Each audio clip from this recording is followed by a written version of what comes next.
The spacecraft was a long way from home. I thought it might be a good idea, just after Saturn, to have them take one last glance homeward.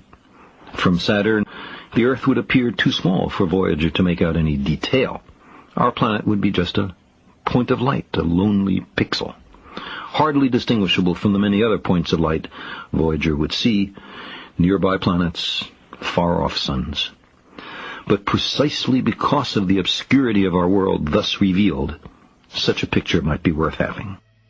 It had been well understood by the scientists and philosophers of classical antiquity that the Earth was a mere point in a vast, encompassing cosmos. But no one had ever seen it as such. Here was our first chance, and perhaps also our last, for decades to come. So, here they are. A mosaic of squares laid down on top of the planets, and a background smattering of more distant stars. Because of the reflection of sunlight off the spacecraft, the Earth seems to be sitting in a beam of light, as if there was some special significance to this small world. But it's just an accident of geometry and optics. There is no sign of humans in this picture. Not our reworking of the Earth's surface, not our machines, not ourselves. From this distant vantage point, the Earth might not seem of any particular interest. But for us, it's different. Consider again that dot. That's here. That's home. That's us. On it, everyone you love, everyone you know, everyone you ever heard of, every human being who ever was, lived out their lives.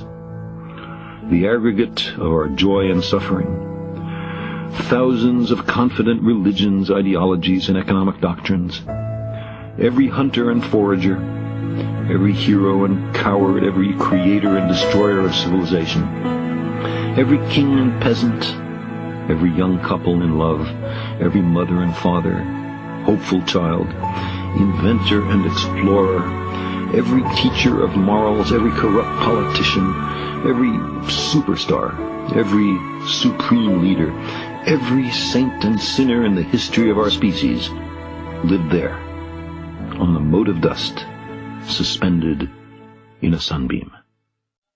The Earth is a very small stage in a vast cosmic arena.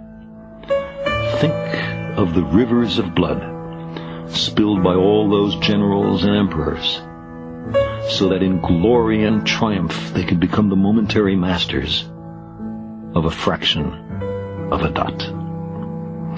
Think of the endless cruelties visited by the inhabitants of one corner of this pixel on the scarcely distinguishable inhabitants of some other corner. How frequent their misunderstandings, how eager they are to kill one another, how fervent their hatreds.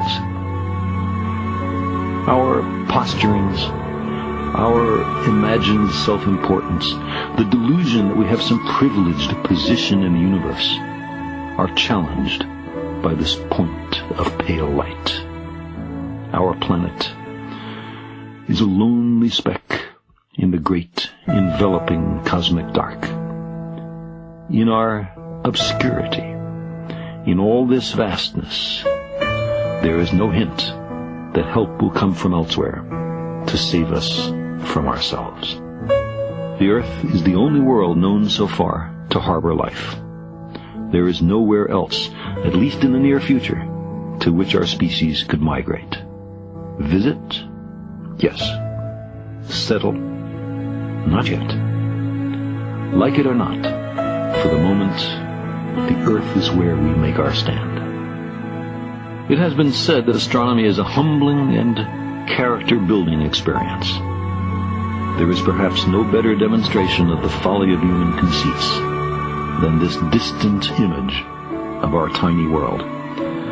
To me, it underscores our responsibility to deal more kindly with one another and to preserve and cherish the pale blue dot, the only home we've ever known.